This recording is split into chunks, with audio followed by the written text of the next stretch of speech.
Materi saya kelihatan Bapak Ibu semua? Kelihatan, Kak. Oke. Ini adalah hari ini kita akan belajar terkait dengan uji korelasi, Bapak Ibu ya. Ini adalah uji korelasi sampai nantinya ke uji regresi ya, regresi linear.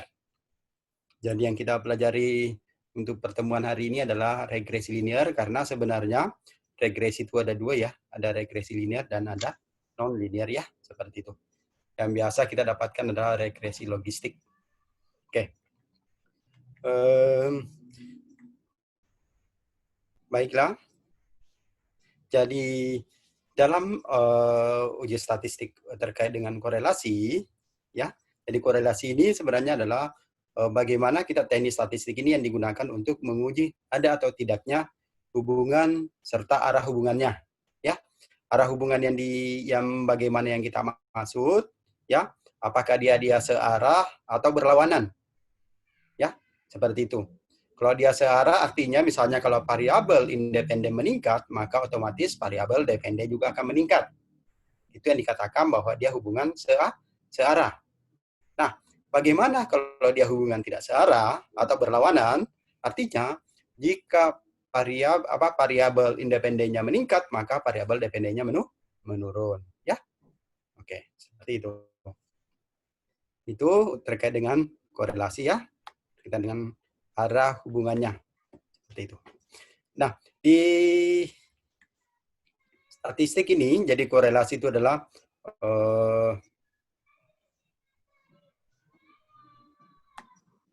jadi ini korelasi itu adalah suatu alat analisis yang biasanya kita gunakan untuk mencari hubungan. Jadi kita mau mencari nanti hubungan variabel independen dengan variabel dependen. Ya, biasanya sih kalau gini, di nanti setelah kita menganalisis korelasi ya, jadi di bivariatnya kita analisis korelasinya, nanti di multivariatnya bisa kita lakukan namanya regresi linear. Kalau dia datanya linear ya, biasanya kita gunakan regresi linear.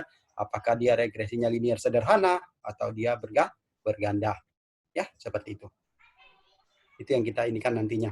Nah, yang bagaimana kalau dia dikatakan yang berganda, seandainya nanti regresinya itu adalah jika variabel independennya lebih dari satu, ya, seperti itu. Oke, nah itu yang dikatakan sebagai korelasi berganda. Oke. Nah, apabila satu variabel independen dia berhubungan dengan satu variabel dependen, itu namanya korelasi parsial, ya, seperti itu. Namun sebenarnya nantinya, ya, kita sebenarnya bisa melihat satu persatu juga meskipun kita menggunakan misalnya korelasi berganda ya atau regresi berganda, tetap kita juga bisa melihat secara parsialnya, ya, seperti itu. Saya tidak perlu terlalu banyak ya, kalau ini adalah terkait dengan teori ya, seperti itu. Nah, dua variabel berkorelasi apabila perubahan yang lain secara teratur. Artinya dikatakan berkorelasi ya, dia harus secara teratur. Dengan arah yang sama, artinya dia teratur apabila misalnya tadi yang saya bilang kalau dia variabel independennya mengalami peningkatan, otomatis dia juga variabel dependennya juga akan mengalami peningkatan. Seperti itu. Itu namanya dia searah ya, dengan arah yang sama. Tapi kalau dia misalnya dengan arah yang berbeda, itu kalau dia variabel independennya meningkat, maka dia variabel dependennya akan menurun. Seperti itu. Nah, dalam analisa korelasi, di samping kita mengukur kesesuaian garis regresinya, ya, terhadap data sampel atau disebut sebagai koefisien determinasi, atau koefisien penentunya di sini juga kita mengukur keeratan hubungannya, seberapa beratnya hubungannya. Jadi nanti ada tingkatan keeratan hubungan, ya, berarti Bapak Ibu. Oke, itu yang dikenal sebagai koefisien korelasi, ya. Nah, ini bagaimana pemilihan uji hipotesis korelatif ya. Jadi Bapak Ibu kita lihat bahwa nantinya jika skala datanya Bapak Ibu dia numerik dengan numerik, ya, ingat variabel independennya numerik, variabel dependennya juga numerik, maka pertama adalah lakukan dulu uji normalitas, ya, lihat sebaran normalitasnya, jika dia terdistribusi normal, ya, setelah dia terdistribusi normal, lakukan uji linearitas. Apakah dia linear atau tidak? Ya, seperti itu. Nah, sebelum kita masuk ke linear, nah, terutama untuk uji normalitas ini, yaitu adalah kalau dia korelasi itu ya, untuk person ini, korelasinya itu minimal satu variabelnya yang terdistribusi normal. Seperti itu. Nah, kalau dia terbentuk di uji dia linear, maka itu kita gunakan person, ya, seperti itu. Nah, bagaimana seandainya dia tidak linear, dia terdistribusi normal, tapi dia tidak linear, maka tidak dilakukan, tidak diuji korelasinya. Itu. Jadi meskipun dia terdistribusi normal, tapi dia tidak linear, maka tidak dilakukan uji korelasi. Ya, itu Bapak Ibu. Nah, terus kalau seandainya data kita numerik, ya, skalanya dengan numerik, ya, variabel dependen dengan independennya, kita lihat ternyata begitu kita mengolah distribusi normalnya, ternyata dia tidak terdistribusi normal, ya, sebarannya tidak normal. Nah, kalau sebarannya tidak normal, kita tetap harus melakukan uji linearitasnya. Dia apakah dia linear atau tidak? Nah, jika dia linear, maka kita menggunakan Spearman. Seperti itu ya, Bapak Ibu. Oke, saya rasa ya kebanyakan yang kita nanti dapatkan adalah ini ya, numerik dengan numerik seperti itu, ya. Oke. Nah, bagaimana kalau dia numerik dengan ordinal? Kita lihat kalau dia numerik dengan ordinal kan atau ordinal tidak dilakukan uji normalitas. Ya. Tapi langsung kita menguji linear, dia linear atau tidak. Jika linear, maka gunakan Spearman. Seperti itu. Ya, tapi tidak dilakukan uji normalitas. Sampai sini, Bapak Ibu ada yang mau tanyakan? Silakan. Ada? Linear itu searah ya, Pak? Ya, linear itu searah. Jadi dia berupa garis lurus, gitu. Itu dikatakan linear, dia berupa garis lurus. Jadi kalau kita misalnya ada yang berupa garis lurus, ya kita namanya dikatakan garis linear. Ya, dia apa arahnya nanti berlawanan atau dia searah boleh. Ya, jadi boleh searah, boleh berlawanan. Seperti itu, Pak. Oke, ada lagi mau tanyakan? Ada lagi? Kalau enggak, kita lanjut ya, Bapak Ibu ya. Oke. Nah, bagaimana terkait dengan interpretasinya ya, dari hipotesis korelatif ini? Nah, ini ada beberapa parameter Bapak Ibu ya, yang bisa kita lihat. Kalau kekuatan korelasi secara statistik, ya, nah, itu dia antara 0,0 sampai kurang dari 0,2, itu nanti dikatakan sangat lemah. Seperti itu. Kalau Bapak Ibu nanti kan, oh dia bagaimana terkait dengan korelasinya, kekuatan korelasinya, dia sangat lemah atau dia sangat kuat. Nah, tinggal perhatikan ini. Kalau dia 0,0 sampai dengan kurang dari 0,2, itu adalah artinya sangat lemah. Tapi bagaimana seandainya nanti pada saat kita melakukan uji korelasi, dia dapatnya di sekitar 0,2 sampai kurang dari 0,4, maka itu adalah lemah. Sedangkan kalau dia 0,4 sampai dengan kurang dari 0,6 itu sedang, korelasinya sedang. Seperti itu. Nanti ada contohnya Bapak Ibu ya. Nah, kalau dia 0,6 sampai dengan kurang dari 0,8 itu sampai ya Bapak Ibu ya. 0,6 sampai kurang dari 0,8 berarti itu adalah masuk korelasinya kuat. Ya, kekuatan hubungannya dia kuat. Nah, kalau dia 0,8 sampai dengan 1 berarti itu dia sangat kuat. Ya, seperti itu. Oke. Nah, bagaimana terkait dengan arah korelasinya? Jadi kalau arah korelasi seperti yang saya bilang, ada dikatakan sebagai dia positif dan ada dia negatif. Artinya kalau dia positif, semakin tinggi variabel A, maka semakin tinggi variabel B. Seperti misalnya gini, yang saya katakan bahwa semakin tinggi variabel independen, maka variabel dependennya juga semakin tinggi. Itu karena disebut sebagai arah korelasi positif. Ya, seperti itu.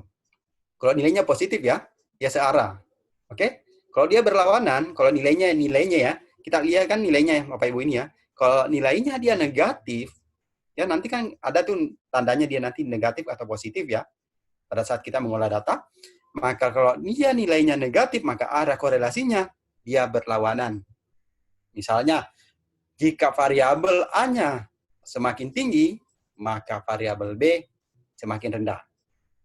Ya, kalau dia tandanya negatif. Jadi hati-hati nanti kalau melihat ya, perhatikan tandanya kalau terutama untuk korelasi ini.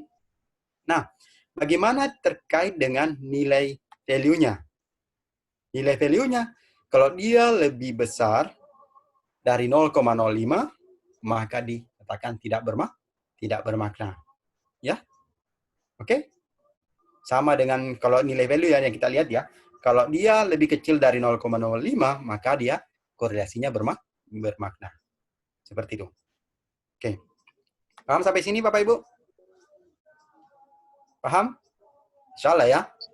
Nah, oke. Terus bagaimana kemaknaan secara klinis?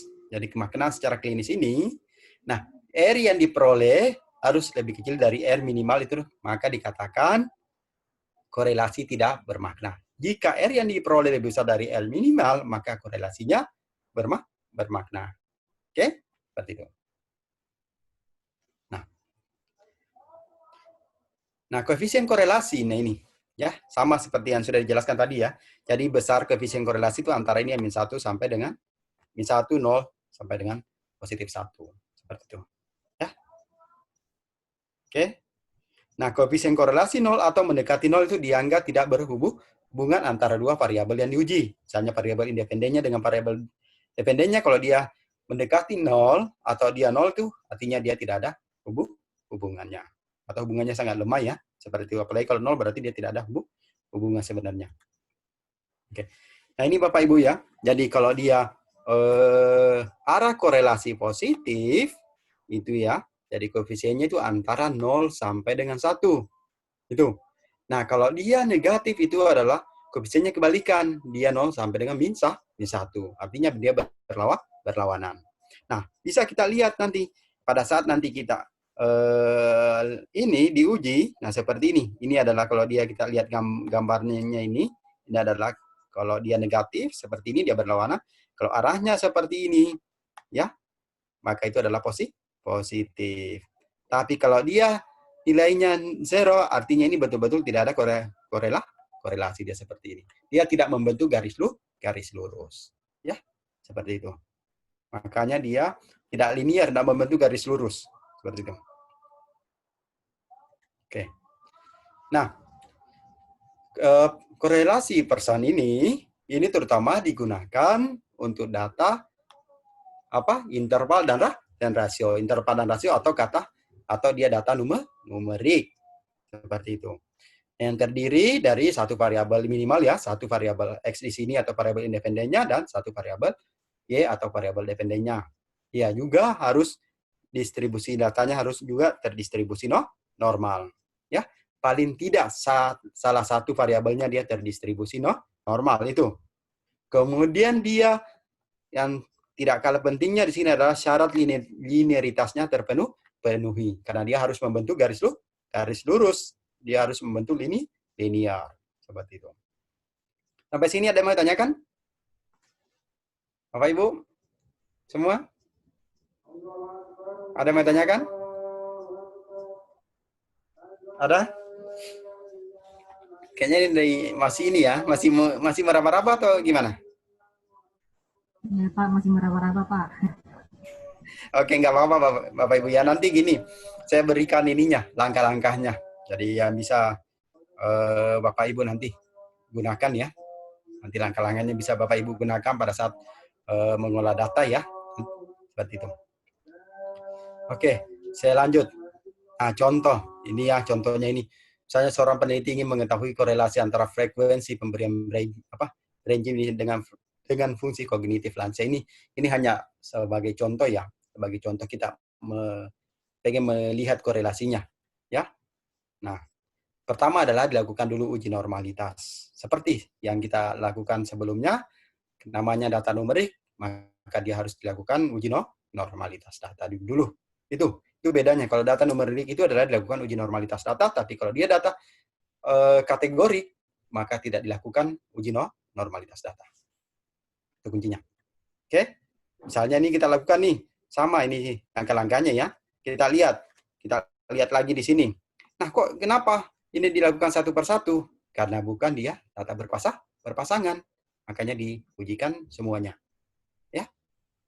Baru setelah itu kita lakukan, kita perhatikan ya, datanya dia terdistribusi atau normal atau tidak ya, seperti itu. Nah, ini terkait dengan asumsi ini, asumsi linearitas itu ya. Jadi setelah kita melakukan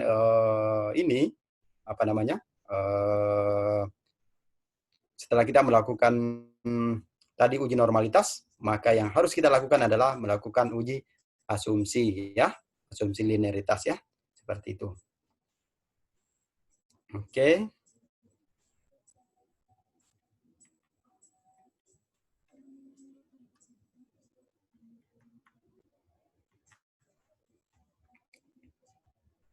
Nah ini, Bapak Ibu ya.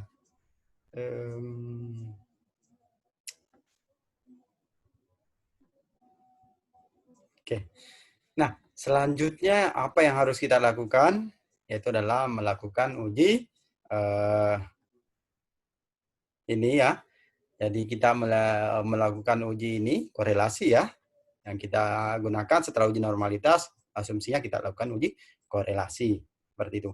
Nah, uji korelasinya ini kayaknya terlalu tinggi. Bisa langsung. Oke. Nah, di sini pilih analyze ya, kemudian korelasi, kemudian pilih bivariat. Nah, setelah itu, setelah kita pilih bivariat, nah muncul seperti ini nantinya, ya. Karena kita menggunakan adalah person, misalnya karena dia tadi terdistribusi normal, ya, dia terdistribusi normal, kemudian dia asumsinya dia linear, maka kita menggunakan person ya. Oke. Nanti datanya tidak usah di ini sebenarnya data ini ya, baru kita lakukan uji, nanti hasilnya seperti ini. Ya. Seperti kita ini adalah hasil dari uji korelasi person dan Steven. Seperti ini. Nah, kita lihat apakah ini adalah artinya dia ada nilai value-nya lebih kecil dari 0,0. Artinya ada korelasi. Ya, seperti itu. Oke, ada korelasi atau ada hubungan ya, seperti itu. Oke. Nah, itu kita lihatnya dari mana? Kita lihatnya dari, kelihatan nggak ini Bapak Ibu? Kelihatan ya? Nah, kita lihat dari mananya? Kita lihat dari ininya. Ya. Ini. Ya. Kemudian ini juga kita perhatikan nilai R-nya ini. Ya. Karena Bapak Ibu kan mau melihat kekuatan hubungannya. Oke? Seperti itu. Itu adalah terkait dengan uji korelasi person. Sampai sini ada yang mau tanyakan? Ada yang mau tanyakan? Oke. Selanjutnya kita masuk ke regresi linear sederhana. Ya.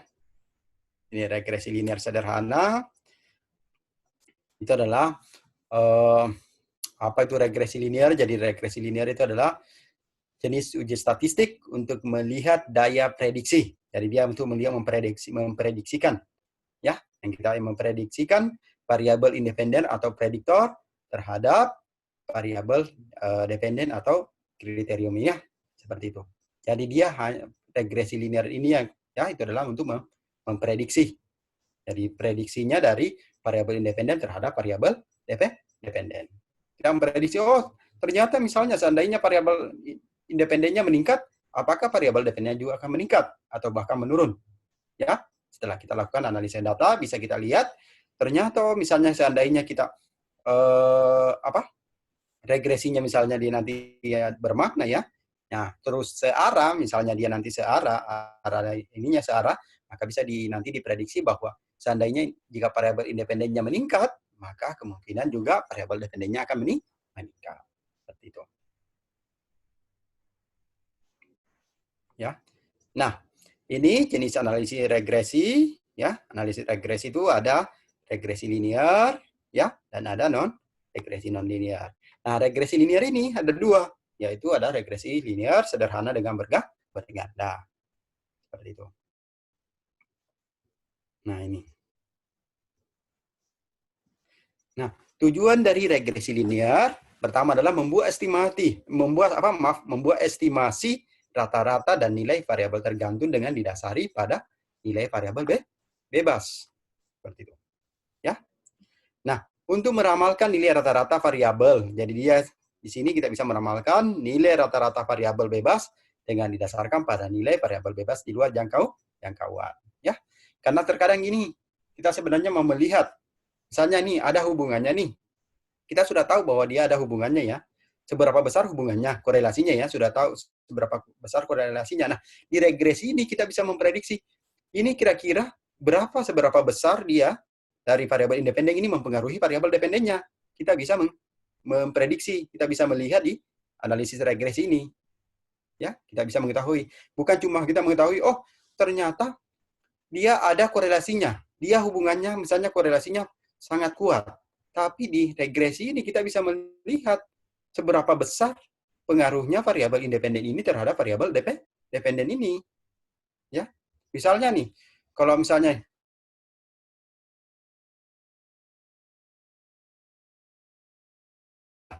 terhadap keterampilan. Nah, kita bisa melihat nanti seberapa besar sih pengaruhnya kebiasaan latihan ini terhadap keterampilannya. Ya, seperti itu. Ya. Nah, persyaratan dari regresi linear sama ya, yaitu adalah harus berskala interval atau rasio, atau dia datanya harus numerik. Nah, selain itu, dia juga datanya harus terdistribusi normal. Nah, ya, tapi bedanya yang harus hati-hati pada saat kita diregresi itu adalah residualnya, yang pada saat melakukan uji normalitas nanti menggunakan residual. Seperti itu. Ya. Oke. Nah, model regresi dikatakan layak jika angka signifikansi pada ANOVA sebesar lebih kecil dari 0,05. Ya. Sedangkan prediktor yang digunakan sebagai variabel bebas harus layak, itu di mana standar error of estimasinya lebih kecil dari standar deviasi. Itu semua yang harus nanti diperhatikan nilai-nilainya. Jadi kita nanti membandingkan. Ya. Kemudian tidak ada gejala heteroskedastisitas. Ya, seperti itu, tidak boleh ada gejala ini. Nah, ini kalau di sini kan udah masuk nih kayak hitung-hitungan matematika ya. Kita masih ingat nanti kalau membuat persamaan ya. Ini adalah persamaan ya. Persamaan garis lurus lah kalau kita dulu di pelajaran matematika ya. Ini juga kan garis lurus juga berupa garis lurus ya.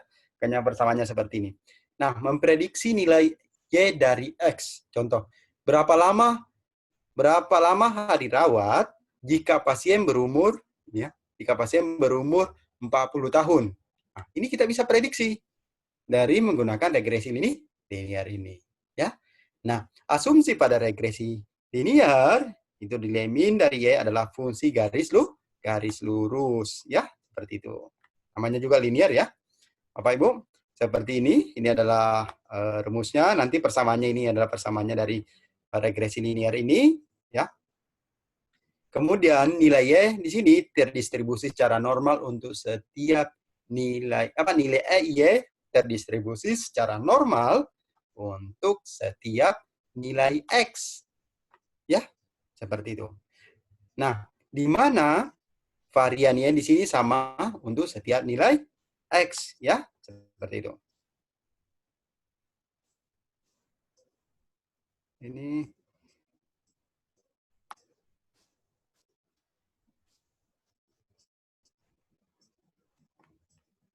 oke. Nah, nilai X dan Y di sini adalah tidak saling berkaitan atau dia masing-masing atau independensi. Tidak boleh saling berkaitan seperti itu. Oke. Nah, ini ya persamaannya seperti yang tadi, di mana di sini hanya di sini adalah intercept di sini ya. Itu posisi di mana garis regresi memotong sumbu Y. Sedangkan B1-nya di sini yaitu adalah mengukur kemiringan garis ya, atau koefisien regresi. Seperti itu. Nah, nilai Y meningkat sebesar B1 untuk unit untuk setiap kenaikan nilai X sebesar 1 unit. Ya, seperti itu. Kita lihat langsung aja lah. Ini kalau kita secara manual, Bapak Ibu ya. Cara kita menghitung secara manual tanpa menggunakan aplikasi seperti ini cara menghitungnya. Dan butuh apa? Waktu yang lama. Jadi cukup Bapak Ibu tahu, oh seperti ini loh kalau hitungan manualnya. Ya. Ini contoh-contohnya misalnya. Misalnya kalau dia di sini usia, kalau kita secara ini ya, usianya 20-30 ini, ya kemudian lama rawatnya ini misalnya responden 1 di sini ada 5 hari rawat kalau dia usianya 20. Kemudian kalau subjek kedua atau responden 2 di sini yang berusia 30 lama hari rawatnya sekitar 6. Ya, dan seterusnya nanti kita akumulasikan di sini adalah sekitar 150 ya, seperti itu. Ini adalah secara manualnya, Bapak Ibu, ya. Nah, kalau secara ini masih manual ya. Dari lama hari rawat itu 1,4 ini ya. Nah, kalau secara statistik seperti ini. Ya. Seperti ini nanti kalau kita menggunakan misalnya aplikasi komputer ya, seperti ini. Nah, kita lihat ini model ini ya, di tabel yang satu ini ya, yang bisa digunakan ya. Ini kita bisa lihatnya di sini yang perhatikan adalah RC ini yang bisa kita gunakan. Terutama pada saat kita nantinya kira-kira berapa sih berapa besar dia memprediksi variabel independen ini terhadap variabel dependen ini, ya. Nah, kita bisa melihatnya di sini. Nah, kalau kita Bapak Ibu melihat seperti ini namanya koefisien determinan. Nah, koefisien determinan ini sebenarnya adalah itu bagaimana kita mengukur proporsi varian Y yang dapat diterangkan, ya. Nah, di mana nilai R kuadrat ini, nilai R kuadrat yang dimaksud di sini tadi ini adalah ini ya, Bapak Ibu ya. R square ini adalah nilai R kuadrat, ya. Itu yang nilainya 0,941 ini. Itu, jadi itu adalah bisa dijelaskan bahwa untuk data usia, ya, karena ini berkaitan dengan usia dengan lama rawat ya, nilai R kuadratnya adalah 0,941, berarti persamaan linear antara usia dengan lama rawat dapat menjelaskan sekitar 94,1% varians usia. Ya, jadi sisanya itu sisa variannya itu sekitar 5,9% tidak dapat dijelaskan atau namanya residual, bukan yang kita teliti. Tapi yang kita teliti sekitar 94,1% bisa usia ini bisa menjelaskan lama rawat. Seperti itu. Ya. Jadi ini kita lihat kalau Bapak Ibu nanti menganalisis seperti itu ya. Itu yang perlu diperhatikan. Nah, sekarang kita melihat bagaimana koefisien korelasinya. Jadi jika koefisien korelasi merupakan ukuran yang terstandarisasi ya, dari kuatnya hubungan linear antara Y dengan X di sini. Nah, di mana dia adalah berkisar antara -1 sampai dengan +1. Ya. Seperti itu. Nah, kalau dia -1 itu adalah dia hubungannya dia negatif sempurna, tetapi kalau dia +1 hubungannya adalah positif sempurna. Artinya kalau dia ke positif berarti dia searah. Seperti itu. Nah, koefisien korelasi negatif artinya semakin besar nilai X, maka semakin kecil nilai Y. Atau seperti ini, semakin besar nilai misalnya variabel nilainya variabel usia, maka semakin kecil kalau dia negatif ya, variabel lama rawat. Itu kalau dia negatif. Tapi kalau dia misalnya dia nilainya positif, artinya semakin besar semakin besar usia, maka semakin besar juga lama rawatnya. Seperti itu. Ya. Oke. Jadi jika contohnya ini adalah koefisien korelasi antara usia dengan lama rawat itu adalah 0,970. Ya, kita lihat dia positif atau negatif. Nah, kita lihat ya. Di sini adalah 0,970. Kita lihat ya. Nah, dia positif ternyata ya. Seperti itu. Jadi searah. Oke? Nah, ini. Oke? Seperti itu. Itu yang kita lihat, itu yang kita gunakan nantinya. Oke? Jadi ini adalah variabel independennya usia, ini adalah variabel dependennya adalah lama rawat. Oke. Nah, kemudian ini uji kedastisitas ya, yang kita mau lihat. Nah, ini terutama digunakan untuk mengetahui ada atau tidaknya penyimpangan asumsi klasik. Ya, asumsi klasik. Nah, itu adanya ketidaksamaan varian dari residual. Ingat ya Bapak Ibu ya, dari residual. Sama juga, pada saat nanti uji normalitas juga yang digunakan adalah residual, bukan datanya yang ini. Ya, seperti itu. Oke. Nah, kita lihat ini ya, garis linearnya. Oke. Saya rasa itu untuk contoh yang awal ini, yang bisa ini bagaimana cara ininya ya. Nanti selebihnya nanti bisa dilihat dengan di ininya ya, di data ya, Bapak Ibu, tuh langkah-langkahnya. Karena langkah-langkahnya kan Bapak Ibu tinggal masukkan aja. Tinggal mengikuti langkah-langkahnya, baru masukkan. Cuma ininya aja cara membacanya, seperti itu. Oke? Sampai sini ada pertanyaan, Bapak Ibu semua? Pak, nanya Pak. Oke, silakan Bu Rida. Pak, untuk korelasi ini mungkin dari judul penelitian itu yang seperti apa ya Pak? Udah kita kelihatan, oh ini ujinya pakai korelasi. Oke. Biasanya gini Bapak Ibu ya. Kalau kita misalnya mempunyai penelitian misalnya faktor-faktor ya, ada beberapa faktor-faktor ya. Kalau faktor-faktor itu nantinya kita menggunakan korelasi berganda. Ya, kalau misalnya ada beberapa faktor-faktor, misalnya faktor-faktor itu yang Bapak Ibu teliti kan ada beberapa tuh variabel independen. Satu variabel dependennya kan. Nah, Ibu mau melihat bagaimana pengaruhnya misalnya faktor-faktor ini terhadap variabel dependennya. Nah, itu menggunakan ini. Karena kenapa keuntungannya kalau Bapak Ibu menggunakan regresi linear ini, misalnya kalau faktor-faktor ya beberapa lebih dari satu variabel independen, artinya Bapak Ibu bisa mengetahui seberapa kuatnya hubungannya atau seberapa besarnya pengaruhnya ya. Kemudian Bapak Ibu bisa melihat pengaruh dari per item, per variabel. Misalnya variabel 1, bagaimana pengaruhnya variabel 1 ini terhadap variabel independen, variabel dependen. Ya, misalnya variabel independennya Ibu ada 3 nih. Variabel 1, 2, 3 ya. Variabel X atau saya yang ketiga X ya. X1, X2, X3 ya. Ada 3 variabel independennya. Sedangkan variabel dependennya cuma 1 ya, misalnya variabel X, Y, makanya Bapak Ibu bisa nanti lihat berapa pengaruhnya nih variabel X1-nya nih terhadap variabel Y-nya, berapa kekuatan hubungannya, ya, seperti itu. Tapi kalau Bapak Ibu tidak mau menggunakan misalnya korelasi, bisa juga, nggak usah diarahkan ke korelasi, bisa juga ke seperti yang kemarin, kita menggunakan ujian lain, ya. Tergantung dari Bapak Ibu sih sebenarnya mau menggunakan nantinya korelasi pada saat menggunakan hubungan atau tidak. Seperti itu. Ya. Misalnya ya, misalnya tadi faktor-faktor yang mempengaruhi lama rawat.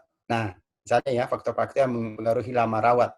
Nah, itu diteliti tuh kira-kira apa aja faktornya tuh. Nah, kemudian lihat lagi lama rawatnya berapa. Ya. Nah, itu bisa menggunakan regresi linear berganda. Seperti itu, Bu Rida. Mau tanyakan lagi? Ada lagi? Kalau misalnya tadi yang Bapak bilang kalau misalnya kita tidak kan tergantung kita Pak. Kalau misalnya kita tidak pakai yang korelasi, tapi yang seperti apa Pak? Yang kemarin, Bapak Ibu yang kemarin masih ingat nggak yang Bapak Ibu gunakan kemarin? Uji-uji ada di uji hipotesis itu, nah, kan ada komparatif kan? Nah, ada komparatif. Bisa dilarikan ke komparatif.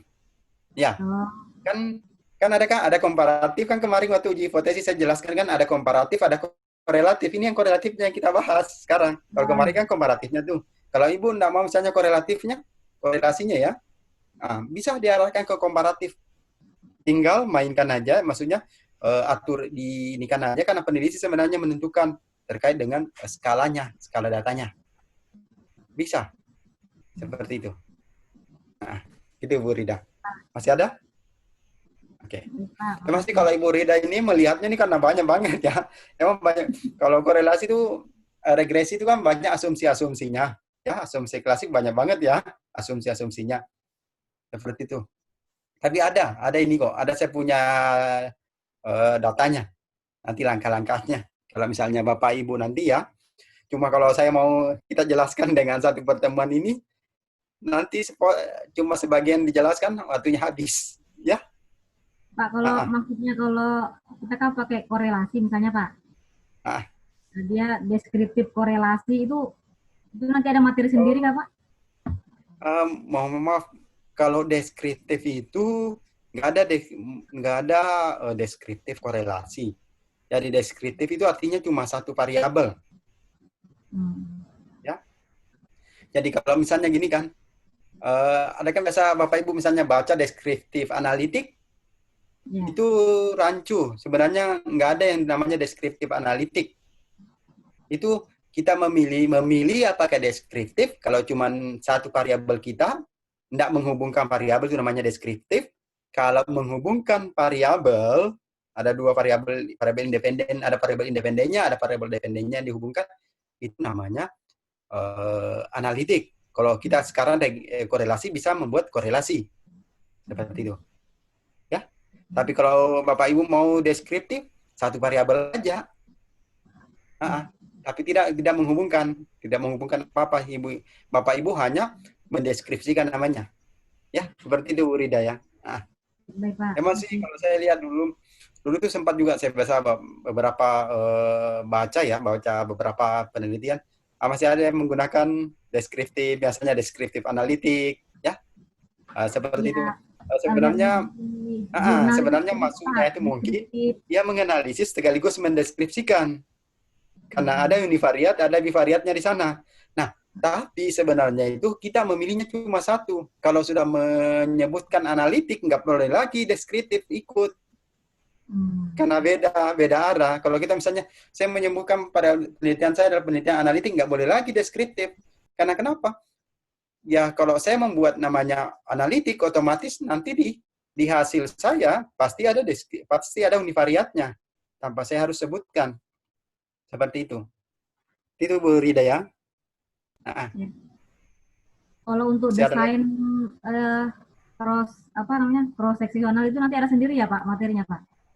Oh, itu di metodologi. Jadi nggak apa-apa, saya gini kan. Itu metodologi ya Pak ya? Nggak apa-apa kalau mau tak jelaskan, nggak apa-apa. Kita berbicara dengan desain cross seksional itu artinya terkait dengan metodologinya kita. Misalnya Ibu cuma melakukan pengukuran satu kali tanpa melakukan follow up. Itu namanya desain cross seksional. Contoh ya. Saya mengukur pengetahuan si A hari ini. Nanti besok saya mengukur sikapnya. Meskipun tidak sama-sama, tapi beda yang saya teliti itu masih bisa cross seksional saya gunakan. Ya, seperti itu. Berbeda misalnya nih, kalau saya meneliti misalnya pengetahuannya Bu Rida hari ini, kemudian saya berikan perlakuan, kemudian nanti 1 minggu kemudian saya ukur lagi pengetahuannya. Nah, itu lagi nggak boleh lagi ke cross seksional tuh. Kalau kita misalnya berikan perlakuan, ya, itu bukan lagi, tapi masuk kok kohort. Kalau kita mengikuti ke depan namanya kohort prospektif. Kalau kita melihat ke depan, kita mengikuti. Tapi misalnya kalau Bu Rida di sini menelitinya pengetahuannya hari ini, meskipun nanti 1 minggu kemudian meneliti lagi ininya sikapnya, itu masih cross seksional karena berbeda yang ini. Ya, artinya itu adalah kita melakukan tanpa melakukan follow up. Itu sepahaman saya seperti itu, ya. Oke, nanti selebihnya mungkin bisa dibaca-baca di metodologinya ya. Tapi kalau gambaran yang saya dapatkan selama ini seperti itu. Oke. Baik, Pak. Ya. Terima kasih, Pak. Ada lagi? Sama-sama. Ada lagi? Bapak Ibu? Oke. Silakan yang lain Bapak Ibu semua. Kita sambil diskusi ya. Kita sambil diskusi aja. Oke, saya lanjut sedikit ya. Bapak Ibu, ini kita udah hampir sejam ya. Udah hampir jam 8 Bapak Ibunya. Saya yakin kalau malam kan pasti punya kesibukan ya, masing-masing. Jadinya nggak terlalu lama ya. Cukup ini. Oke, kita lanjut atau gimana? Masih ada yang mau tanyakan? Yang lain, Bapak Ibu semua? kalau kita lanjut ini ya, kita lanjut contoh yang lain ya. Contoh yang lain, ini contoh beda lagi ya. Contoh uji regresi ya, seperti ini. Nah, di sini adalah contoh bagaimana menginputnya ya, seperti ini. Di sini ada hubungannya ya, hubungan antara pengetahuan ibu tentang kesehatan dengan intensitas pemberian ASI eksklusif terhadap perkembangan kesehatan balita. Nah, ini bisa nih. Contoh-contohnya ini kita tinggal nginput seperti ini yang kemarin bagaimana kita menginput ya di SPSS itu. Kemudian kita tinggal masukkan analisis ya, kemudian korelasinya bivariatnya. Untuk melihat bivariatnya, ini yang pertama ini yang perlu diingat ya. Ini yang persen ini ya. Oke. Oke, baru ini ya. Ini yang dicentang ya. Kalau dua arah seperti ini. Oke, yang ini yang dicentang. Baru klik oke. Nah, nanti oke, muncul hasilnya seperti ini. Ya. Nah, kita contohnya bagaimana menganalisis nih. Bapak Ibu yang menanyakan bagaimana dikatakan kalau dia korelasinya sedang. Nah, kita lihat, perhatikan di sini. Kalau dia di sini perkembangan balita di sini ya dengan Maaf di sini dulu. Pengetahuan ibu dengan perkembangan balita, kita lihat di sini korelasinya adalah di sini ya. Korelasinya adalah 0,425. Kemudian dia bermakna ya. Bermakna. Jadi dia ada hubungannya. Untuk mengetahui seberapa besar korelasinya, kita lihat 0,42 ini kita bandingkan dengan tabel korelasi. Ya, tabel korelasinya dia berada di sini, di tengah-tengahnya berada di sini, berarti itu adalah sedang. Seperti itu. Ya. Makanya dikatakan dia tingkat korelasinya sedang. Terus bagaimana dengan misalnya variabel yang kedua nih? Ini intensitas pemberian ASI eksklusif. Nah, kita lihat lagi gimana korelasinya. Oh, dia ada korelasinya nggak? Oh, ada. Dia lebih kecil dari nilai value-nya lebih kecil dari 0,05. Artinya dia 0,05 ini ya. Oke. Nah, kita lihat bagaimana korelasinya. Nah, ternyata dia adalah 0,5. Seperti itu. Oke. Kita bisa menggunakan ini. Bisa juga menggunakan. Jadi ini adalah referensi dari Wono. Kalau dia dari Sofiuddin itu, dia referensinya kalau dia sama ya. Ini sama dia referensinya, Bapak Ibu. Yang saya di referensi yang saya gunakan itu yang ini. Ya, itu sama. Jadi sama kalau dia misalnya dia tingkat ini, tingkat hubungannya ya.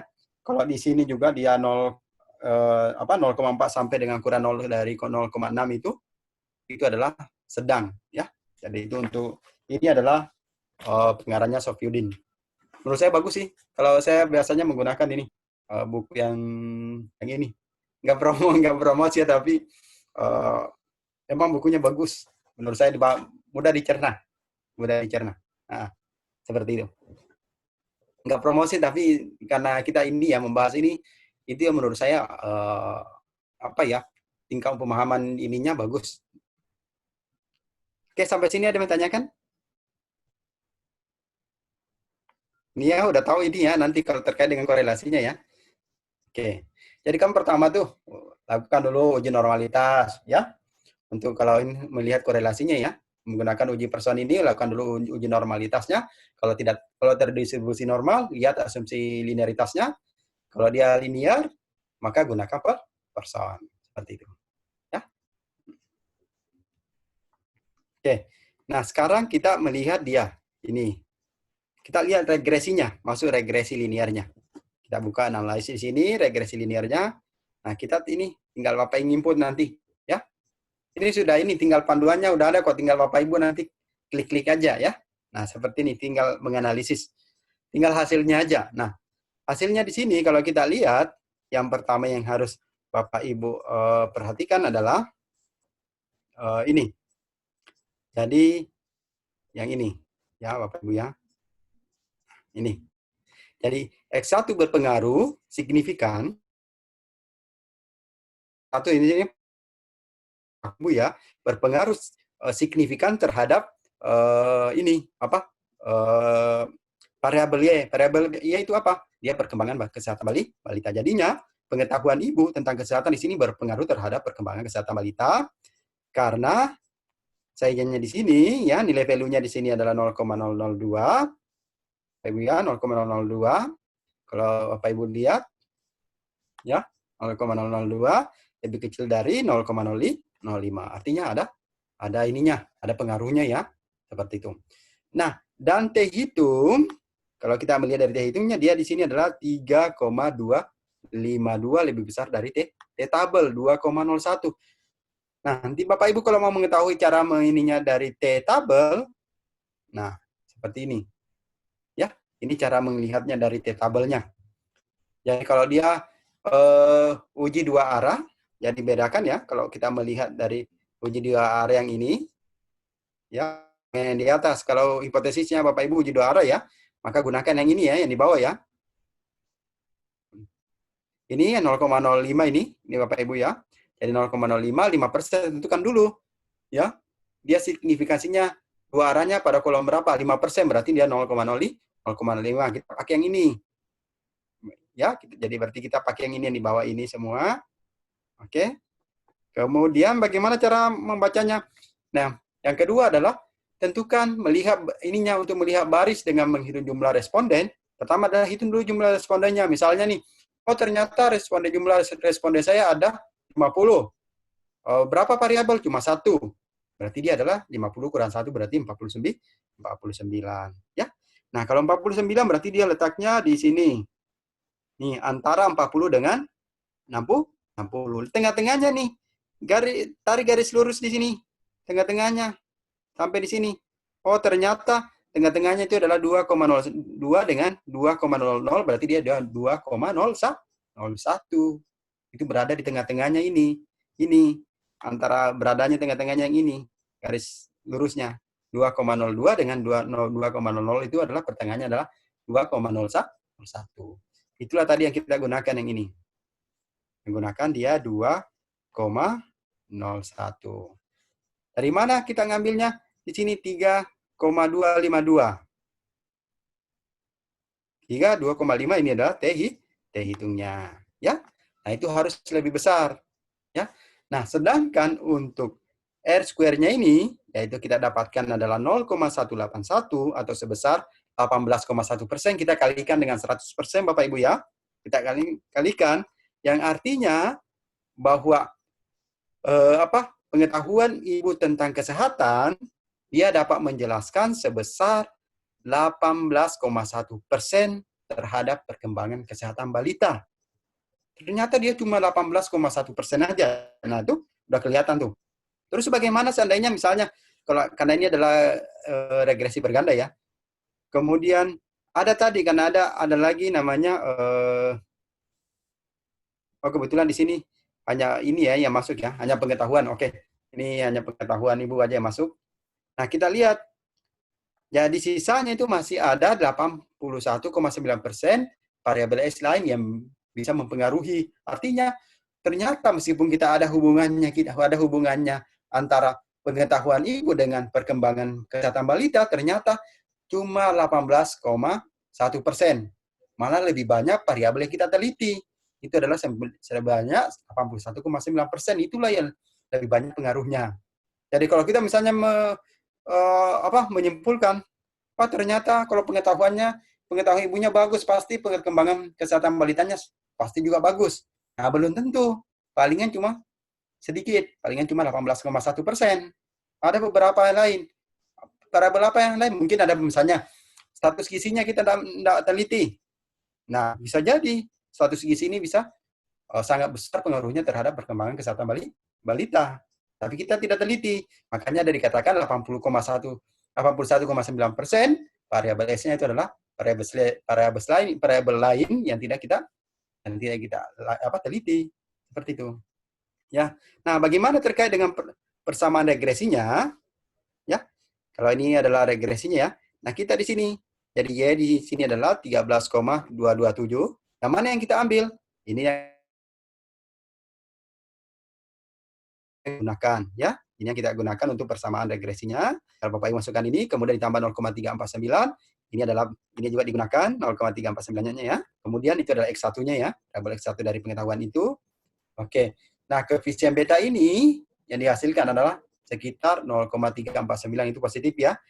Dia bertanda positif ya. Yang berarti bahwa arah pengaruhnya adalah positif atau searah. Artinya semakin tinggi pengetahuan ibu tentang kesehatan, maka semakin tinggi juga perkembangan kesehatan balitanya. Karena kenapa? Dia positif di sini. Makanya dia searah. Artinya semakin tinggi pengetahuan ibunya, maka perkembangan kesehatan balitanya juga semakin tinggi. Kalau seandainya nih, dia negatif. Kalau seandainya dia negatif, makanya kalau seandainya ya, ini contoh lain. Seandainya kita dapatnya di sini nilainya yang di sini adalah negatif, makanya dia berlawanan. Kalau dia negatif, maka dia berlawanan. Seperti itu. Paham sampai sini Bapak Ibu? Saya yakin paham ya? Oke. Nah, seperti itu ya. Nah, jika variabel S1 naik sebesar 1, maka variabel Y juga akan naik sebesar 0,349. Ya, seperti itu. Ini secara matematis ya. Ada yang mau tanyakan sampai sini? Oke, ini udah selesai nih, Bapak Ibu. Ini sama. Tadi langkah-langkahnya ini saya udah nih. Ini langkah-langkah asumsi klasik ini sama. Ya. Ini udah dirangkumkan. Sudah dirangkum ini. Bagaimana tadi itu kan? Oh, uji normalitas itu dilihat dari mana? Dilihat misalnya, oh, kita lihat dari normal histogramnya, kemudian plotnya, kemudian kolmografnya. Kok kolmograf? Ya, karena di sini adalah residual. Meskipun jumlah sampelnya sedikit, tapi dia residual. Seperti itu. Ya. Nanti ada di ininya. Cukup sampai di sini. Ini ada sudah sampai ke interpretasi. Ada yang mau tanyakan semua, Bapak Ibu semua?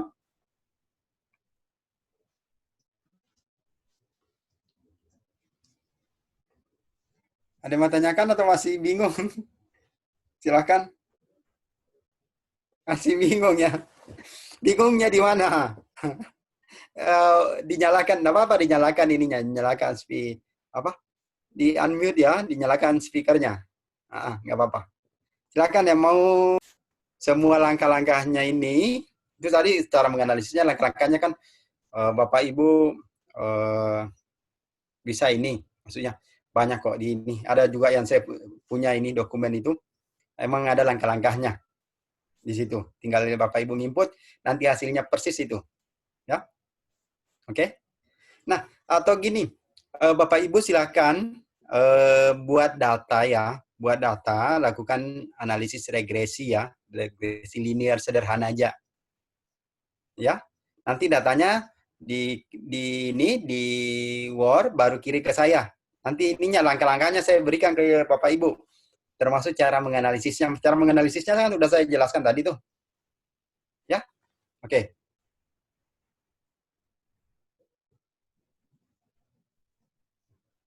Ya silakan, masih ada.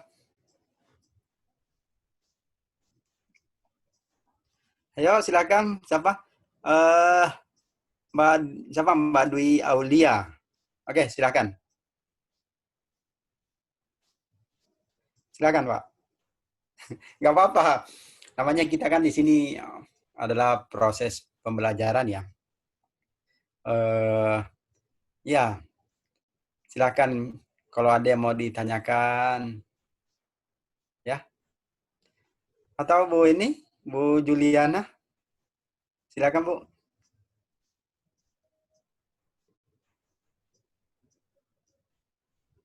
Ayo, silakan. Kalau saya cukup aja, Pak. Soalnya saya lebih ke komparatif sih, Pak, penelitiannya. Oh, ke komparatif. Ada di sini yang korelatif, ada. Yang korelatif siapa? Enggak ada. Hebat, Jul. Oke, kalau gitu gini. Kita mengevaluasi materi saya yang kemarin, yang ke komparatif. Ada yang ini yang mau menanyakan? Ya, silakan. Ini kesempatan. Silakan Bapak Ibu.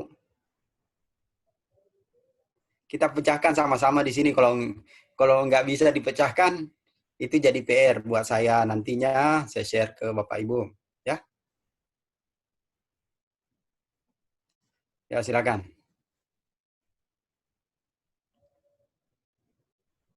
Kalau saya lihat pengalaman saya di beberapa mahasiswa terkait dengan statistik, yang penting udah diberikan langkah-langkahnya, dia udah bisa mengikuti di ini ya. Kan ada ini langkah-langkahnya udah bisa. Yang mana lagi? Cuma yang analisisnya aja. Yang perlu ditekankan itu sebenarnya analisisnya. Kalau langkah-langkahnya ini kan sudah ada ya, sudah ada langkah-langkahnya. Tinggal analisisnya aja seperti yang tadi. Tapi kalau misalnya setelah Bapak Ibu menerima materi saya terus masih ada kendala, boleh nanti kita diskusikan ya. Ayo silakan. Pak, saya jujur masih bingung sama Oh, ya silakan Bu. Siapa Bu Asi ya? Bu Asi. Oke, silakan Bu. yang korelatif, yang eksperimen itu seperti apa, Pak? Oke. Yang eksperimen. Eksperimen itu dengan korelatif. Jadi gini, Bu Asi ya. Kalau eksperimen itu kita memberikan intervensi. Itu. Memberikan intervensi, memberikan perlakuan, melakukan modifikasi. Jadi ada suatu yang diberikan, misalnya nih, saya minta Bu siapa ya, Bu Asi misalnya ya, Bu Asi saya minta mengkonsumsi misalnya madu, ya saya ukur dulu misalnya ya, atau misalnya saya ukur dulu ininya kadar asam uratnya, kemudian saya misalnya suruh dia ini berikan exercise ya, yang saya itu berikan exercise, kemudian saya nanti ukur. Jadi ada modifikasi, ada intervensi. Intervensinya mana? Itu adalah exercise-nya. Seperti itu. Seperti itu ya, Bu Aci ya. Itu kalau dia eksperimen. Terus bagaimana kalau dia korelatif? Kalau dia korelatif, kita cuma melihat hubungannya atau pengaruhnya ya, tanpa melakukan modifikasi atau tanpa memberikan intervensi. Tak ada yang kita berikan intervensi. Kita tinggal mengukur aja. Mengukur bagaimana hubungannya, mengukur misalnya usianya berapa, kemudian lama rawatnya berapa. Kita tidak ada intervensi di sana. Seperti itu. Oke. Ada lagi tuh? Gimana, Bu Asi? Gimana? Sudah dipahami atau perlu dijelaskan lagi? Statistiknya itu seperti apa, Pak?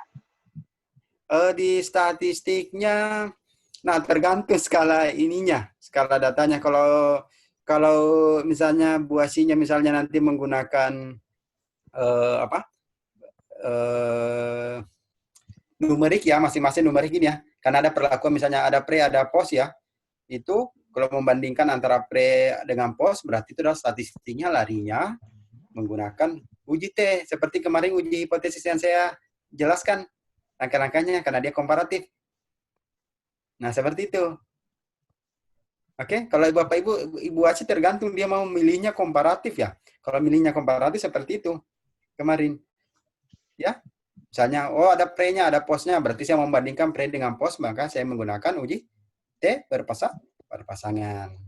Seperti itu. Ya. Oke, begitu ya Bu Aci ya. Terima kasih, Pak. Ya, sama-sama. Oke, ada lagi? Ada lagi silakan Pak Ibu. Kita ini masih ada beberapa baru. Pak Ibu mungkin udah mau istirahat ya. Pasti capek udah ini seharian kerja di rumah sakit. Ya kan? Oke, silakan. Ini sebenarnya mau bertanya dari tadi Mbak Dwi Aulia. Ya, silakan. Atau ada masukan, silakan. Itu sudah paham Pak kayaknya Pak. Ya Bu. Ayo silakan. Sudah paham sekali kayaknya Pak, senyum-senyum terus. Iya, kayaknya dia udah paham, dia senyum-senyum terus. Ya. Oke. Atau Bu Yusti Amelia. Yuk silakan Bu Yusti. Silakan Bu Yusti. Sudah Pak. Udah. Oke, kalau ada kendala nanti kabarin aja, insya Allah ya. Misalnya kita sama-sama inilah sharing ya, sama-sama diskusi, ya. Kalau misalnya nanti Bapak Ibu setelah saya terima ininya materi dari saya ya, nanti boleh kita diskusi lagi, ya. Karena saya lihat di ininya cuma sampai regresi linear sederhana. Kalau berganda sih pada dasarnya sama aja, ya. Pada dasarnya mirip, ya. Nggak terlalu jauh lah perbedaannya kalau berganda. Cuma saya lihat di RPS-nya sederhana kalau nggak salah. Pak Mutar, ada mau tanyakan, Pak Mutar? Pak Mutar dari kemarin udah paham. Ya Pak, dijalani dulu Pak. Nanti kalau nggak tahu tanya aja lah Pak. Kalau ini masih meraba juga. Boleh. Oke. Bu Tanti, silakan Bu Tanti. Enggak apa-apa. Silakan Bu. Bingung mau nanya apa, Pak? Judul saya ditolak. Curhat. Sabar Bu, insyaallah. Jadi sebenarnya gini, kalau meskipun masih ditolak sekarang, itu artinya Bu Tanti diberikan kesempatan untuk menghasilkan ya lebih kreatif lagi, maksudnya lebih bagus lagi, dan itu sangat pengaruhnya yang positif ke kita itu sangat bagus. Sangat bagus. Ini kan ajang ini ya, ajang bagaimana kita menambah wawasan ya. Nanti di skripsi kan aja latihan tuh Bu, Bapak Ibu semua kan latihan. Nah, silahkan latihan nanti di sana, latihan di metodologinya, latihan di statistiknya, ya latihan mengolah data, latihan menyajikan data, ya seperti itu. Ada lagi Bu, siapa yang saya ini? Ya satu persatu. Bu Lili, mungkin Bu Lili, silakan Bu Lili. Silakan. Lili. Bu Lili, silakan Bu Lili, ada yang mau tanyakan? Bu Lilik Daya, silakan. Ada 2. Oh, Bu Lilik Daya kalau nggak salah. Ya, silakan.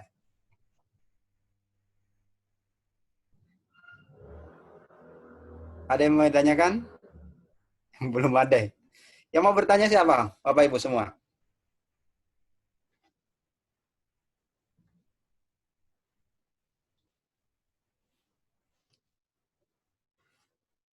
Siapa yang mau bertanya? Ada yang mau bertanya? Sebelum saya akhiri.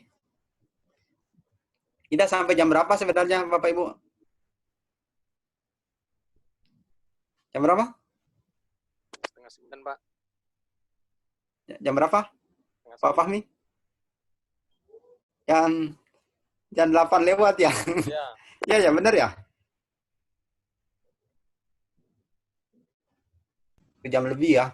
1 jam lebih belajar statistik itu udah lumayan ya, Bapak Ibu ya. Sampai jam berapa, Pak Fahmi? 8:30, Pak. Oh, tak lama lagi. 21.30. Jam berapa? 21.30, Pak. Oke. Asik. Oke, berarti tinggal berapa menit ya? Jam 8.30 ya. Kita sharing lah. Kalau saya ini kan ya tidak terlalu jenuh, makanya saya tidak langsung ini kan semua data ini ya. Ada yang mau tanyakan? Silakan. Sepertinya nanti Pak, kalau pas lagi udah terjun di lapangan kayaknya baru banyak yang ditanya deh Pak. Oke, silakan Bapak Ibu ya. Ya, boleh. Di statistik boleh. Salah. Ya. Karena itu adalah tanggung jawab saya ya sebagai pengajar statistik. Oke. Ya Pak. Sebenarnya kalau waktu statistik 2 kali pertemuan itu kurang Pak. Karena kayaknya dimampatkan jadi kita itu kebanyakan seperti tumpahin air tapi yang nyantol Oh, itu gitu Pak. Jadi di mana-mana kalau belajar statistik, benar tuh. Itu kita masih meraba-raba. Saya juga dulu gitu. Masih meraba-raba cuma karena apa ya? Mencoba seri latihan. Seri latihan kalau kita kan gini, semakin banyak latihan terus ada yang kita nggak paham kita tanyakan. Insya Allah nanti pasti saya yakin pasti paham semua. Nah, saya yakin Bapak Ibu pasti paham setelah melewati proses skripsi. Pasti paham Bapak Ibu semua. Ya. Oke, Bu Juliana ini yang mau bertanya dari tadi. Oh, Zulian itu masternya Pak Mustamil itu. Masternya Ya. statistik kayak ini. Benar Pak. Ayo silakan. Soalnya dia Terlalu senyum tadi. terlalu banyak istilah baru, Pak. Bingung saya Iya. mana-mana. Nggak apa-apa, Bapak Ibu ya. Apalagi kalau jelaskan satu-satu secara manual, itu lebih ini lagi. Makanya tadi saya bilang sengaja memang ini kan yang masuk ke analisis ini ya, ke menggunakan program, karena kalau secara manualnya satu persatu yang dihitung, itu lebih ribet lagi. Kita jadinya kayak belajar matematika. Ya, makanya saya lebih bagus kalau kita di ini menggunakan program ya. Seperti itu. Menggunakan program itu lebih ini apa? Lebih simpel sebenarnya saya bilang. Saya bilang Bapak Ibu semua kalau menggunakan program ikuti langkah-langkah ini pasti akan tahu ininya. Tinggal analisisnya aja ya mana data yang kita gunakan. Cuma itu sih. Kalau di statistik itu cuma hasilnya keluar, terus bagaimana kita data yang mana yang kita gunakan, bagaimana cara menganalisisnya. Itu sih sebenarnya yang intinya. Kalau langkah-langkahnya itu Bapak Ibu beli buku, ya beli buku begini atau buku yang sejenisnya, itu ada langkah-langkahnya. Atau sekarang gini, Bapak Ibu buka YouTube, langkah-langkahnya itu ada. Ada langkah-langkahnya. Cuma yang ditekankan itu adalah bagaimana analisisnya, apa persyaratannya. Cuma itu yang ini yang kita perlu tekankan pada saat kita perkuliahan. Syaratnya apa saja, analisisnya bagaimana, data yang digunakan menganalisis yang mana. Itu aja. Kalau misalnya langkah-langkah terkait dengan apa dulu yang apa yang harus diklik lagi pada saat kita menggunakan program, itu ada. Udah ada panduannya. Udah lengkap malah. Tinggal bagaimana menganalisisnya, karena biasanya mereka mentok di hasil. Nah, menganalisisnya itulah yang Bapak Ibu yang perlu inikan, terutama syaratnya. Kalau saya sih lebih ke operasionalnya seperti itu. Apa syarat yang harus dipenuhi, uji ini apa syaratnya, kemudian bagaimana menganalisisnya. Karena kalau saya mulai dari manual sampai menggunakan program, termasuk langkah-langkah, syaratnya dengan ini, waktunya nggak habis satu pertemuan. Seperti itu. Oke, masih ada? Kalau nggak ada lagi ya? Oke. Nah, kalau nggak ada lagi bisa ininya mungkin ininya apa rekamannya di siapa yang merekam tadi ya? Bisa di Pak Fahmi bisa dihentikan dulu rekamannya. Oke.